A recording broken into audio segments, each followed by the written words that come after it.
Hello aspirants, a very warm welcome to all of you. मैं हूं नितिन चतुर्वेदी और आप सभी का स्वागत है हमारे इस चैनल ब्रेन बेस्ट आईएएस में। तो दोस्तों, आज इस वीडियो में मैं आपसे बात करने वाला हूं लक्षद्वीप क्राइसिस के बारे में। तो दोस्तों, जैसा कि आप सब जानते हैं, आजकल सोशल मीडिया पे चाहे फेसबुक हो, इंस्टा हो, ट्विटर हो, हर जगह ये ट्रेंड कर रहा है #SaveLakshadweep। तो दोस्तों, ऐसा क्या हो गया है लक्षद्वीप में कि वहां एक क्राइसिस की सिचुएशन डेवलप हो गई है और इस वीडियो में आज हम उसी सिचुएशन के बारे में डिटेल में बात करने वाले हैं। तो इस क्राइसिस के बारे में बात करने से पहले हमें जानना होगा कि लक्षद्वीप की एग्जैक्ट लोकेशन क्या है। See, Lakshadweep is basically an archipelago of 35 islands. Archipelago होता है एक आइलैंड्स का समूह जो होता है, उसे हम आर्कीपेलागो बोलते हैं। Lakshadweep is a group of 35 islands जिसका कैपिटल है कावरत्ती आइलैंड्स। ओके, और ये मेनलैंड इंडिया से, जो हमारी मेनलैंड इंडिया है, जो कंट्री है हमारी, उससे एग्जैक्टली इसका जो नियरेस्ट स्टेट है वो है केरला। और कोचीन से अगर हम इसकी दूरी कैलकुलेट करेंगे तो कोचीन से शुरू करते करते अगर हम एक 200 to 400 या 500 किलोमीटर के दायरे में पूरा का पूरा लक्षद्वीप आइलैंड्स और कोचीन के बीच का जो एरिया है वो कवर हो जाता है। ओके, सो नाउ तो चलिए सबसे पहले हम अब बात करते हैं कि what is the main reason of this massive unrest. ठीक है, ऐसी क्राइसिस की सिचुएशन डेवलप हुई है तो किसकी वजह से हुई है? तो जो आप अपनी स्क्रीन पे देख रहे हैं, ही इज मिस्टर प्रफुल्ल खोड़ा पटेल। ये यहां के एडमिनिस्ट्रेटर हैं और इन्होंने दिसंबर 2020 में यहां का एडमिनिस्ट्रेटर का चार्ज लिया था। यहां पे एक इंपॉर्टेंट इंफॉर्मेशन मैं आपको बताना चाहूंगा दोस्तों। जैसा कि आप सब जानते हैं, लक्षद्वीप भी एक यूनियन टेरिटरी है। ओके, जैसे अंडमान निकोबार है, दमन एंड दीव है, लक्षद्वीप भी एक यूनियन टेरिटरी है। और जो यूनियन टेरिटरी का जो लीडर होता है, बेसिकली जो उसको गवर्न करता है, leader in the sense, leader मतलब जो बेसिकली जो उसको गवर्न करता है, उसका अगर हम सिर्फ लक्षद्वीप को छोड़ दें तो बेसिकली हम उन्हें लेफ्टिनेंट जनरल या लेफ्टिनेंट जनरल बोलते हैं। लेकिन यहां पे लक्षद्वीप में ऐसा नहीं है। लक्षद्वीप में जो एडमिनिस्ट्रेटर है, बेसिकली जो गवर्नेंस चलाता है, उसको हम एडमिनिस्ट्रेटर ही बोलते हैं। सिर्फ लक्षद्वीप में ही ऐसा होता है कि यहां पे इनको लेफ्टिनेंट जनरल ना बोल के इन्हें एडमिनिस्ट्रेटर बोला जाता है। तो मिस्टर प्रफुल्ल खोड़ा पटेल जी ने कुछ ऐसी पॉलिसीज बना दी, कुछ ऐसे डिसीजंस ले लिए जिसकी वजह से लक्षद्वीप में एक मैसिव अनरेस्ट जो है वो दिसंबर से ही स्टार्ट हो गया है। इन्होंने जो भी पॉलिसीज बनाई हैं जिसकी वजह से यहां पे बहुत ज्यादा सिचुएशन जो है वो थोड़ी ग्रेव हो गई है। तो चलिए आज हम बात करते हैं सिचुएशंस के बारे में। देखिए, इन्होंने जो आप अपनी स्क्रीन पे देख सकते हैं 5 ऐसी पॉलिसीज बना दी हैं। पहली है, देखिए, LDAR, Lakshadweep development authority regulation 2021 draft. देखिए, अभी ड्राफ्ट स्टेज में है, मतलब ये अभी पूरी तरीके से बनी नहीं है, अप्रूव नहीं हुई है, बट ये प्रपोज रेगुलेशंस हैं। सेकेंड इज एंटी गुंडा law, third is beef ban, चौथा है चाइल्ड पॉलिसी और पांचवा है लिकर पॉलिसी। इन 5 मेजर पॉलिसीज या इन 5 मेजर एडमिनिस्ट्रेटिव डिसीजंस की वजह से लक्षद्वीप में बहुत भयानक मैसिव अनरेस्ट स्टार्ट हो चुका है। तो अब एक एक करके इन पॉलिसीज के बारे में डिस्कस करेंगे। तो सबसे पहले हम स्टार्ट करते हैं draft Lakshadweep development authority regulation 2021। तो ये अभी भी प्रपोजल स्टेज में है, ये अभी तक अप्रूव नहीं हुए हैं।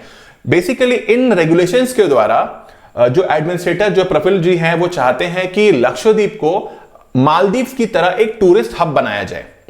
ओके, और ये जो रेगुलेशंस हैं ये एडमिनिस्ट्रेटर को पावर देता है, वो किसी भी आइलैंडर को उसकी प्रॉपर्टी से हटा सकते हैं या उसे रिलोकेट कर सकते हैं on the context of developmental activities. Okay, मतलब डेवलपमेंट करने के नाम पे ये रेगुलेशन जो है वो एडमिनिस्ट्रेटर को पावर दे देता है कि आप किसी भी आइलैंडर को उसकी प्रॉपर्टी से हटा के कहीं और कर सकते हैं।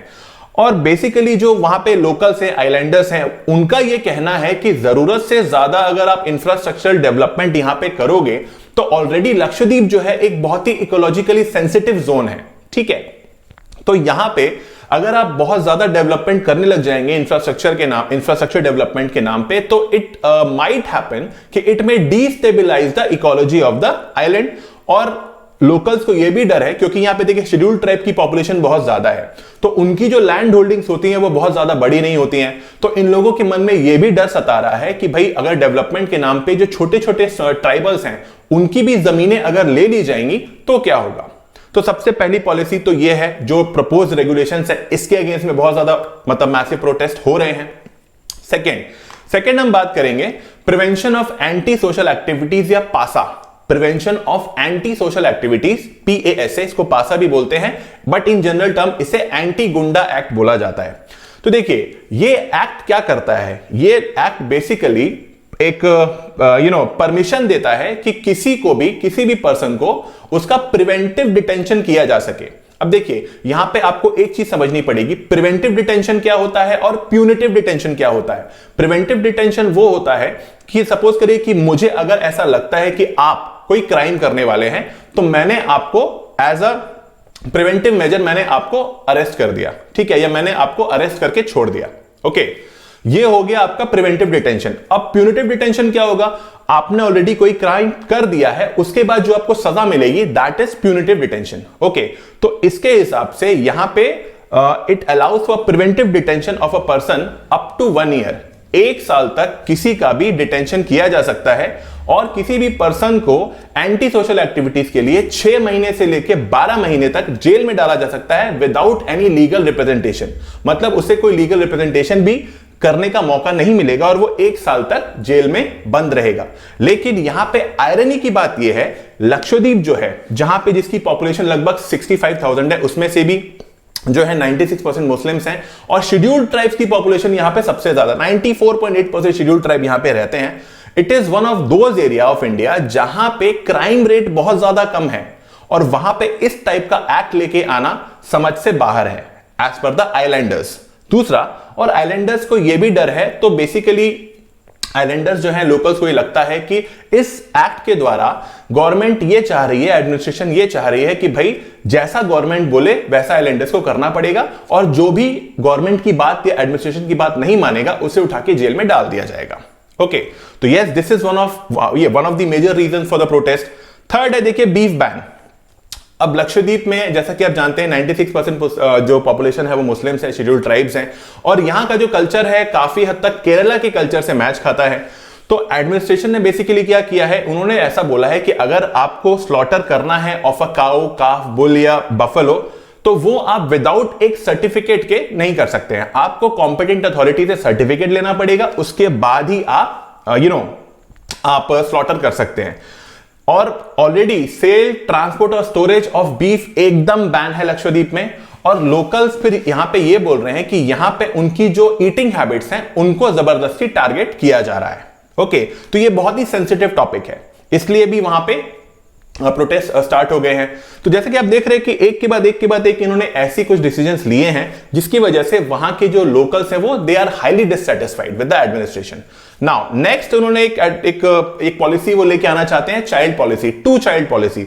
तो यहां पे इसके हिसाब से it aims to restrict the people with more than 2 children. जिसके भी पर्सन के 2 से ज्यादा अगर बच्चे होंगे, they will be barred from becoming the member of gram panchayat. मतलब वो पंचायत के इलेक्शंस नहीं लड़ सकते हैं, ठीक है। और ऑलरेडी जिसके अभी 2 से ज्यादा बच्चे हैं वो लोग लड़ पाएंगे, लेकिन प्रोवाइडेड कि जब ये लॉ लागू हो जाएगा उससे ज्यादा उनके बच्चे नहीं होने चाहिए, ठीक है। तो ये 2 चाइल्ड पॉलिसी है, इसके ऊपर भी काफी एडमिनिस्ट्रेशन के ऊपर बहुत ज्यादा ये जो अनरेस्ट है, जो प्रोटेस्ट है, वो बहुत ज्यादा हाई हो गया है। Next liquor policy. देखिए लिकर पॉलिसी का जो है ये थोड़ा मिक्स्ड रिएक्शन है। देखिए लक्षद्वीप में जो है, लक्षद्वीप में liquor there is a near prohibition on all the islands except Bangaram islands, कि वहां पे आबादी नहीं है, वहां पे सिर्फ रिजॉर्ट है, वो टूरिस्ट प्लेस है, तो सिर्फ वहीं पे ही अल्कोहल सर्व किया जाता है। While rest of the islands में अगर आप देखें तो यहां पे जो लिकर है वो नियर प्रोहिबिशन, मतलब ऑलमोस्ट पूरा बंद है। तो बेसिकली क्या है कि कुछ आइलैंडर्स तो ये बोल रहे हैं कि भाई अगर लिकर अलाउ हो जाएगी बाकी सारे आइलैंड्स में तो लिकर सेल्स की बूस्ट होगी, रेवेन्यू आएगा, लेकिन कुछ आइलैंडर्स हैं वो इसके भी अगेंस्ट में जा रहे हैं।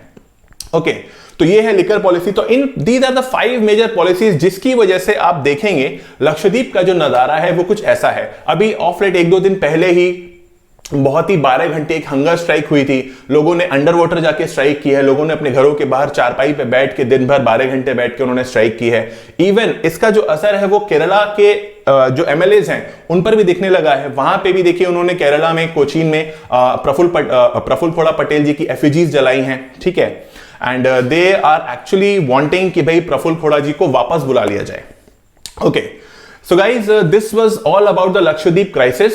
लक्षद्वीप में क्या हो रहा है क्या नहीं हो रहा है वो मैंने आपको सारा इस वीडियो में बता दिया। अगर आपको ये हमारा वीडियो पसंद आए तो वीडियो को लाइक करिए और हमारे चैनल को सब्सक्राइब करिए और प्लीज कमेंट सेक्शन में जरूर बताइए कि आगे मैं कौन से टॉपिक पे आपके लिए वीडियोस बना सकता हूं। Thank you, will see you in the next video.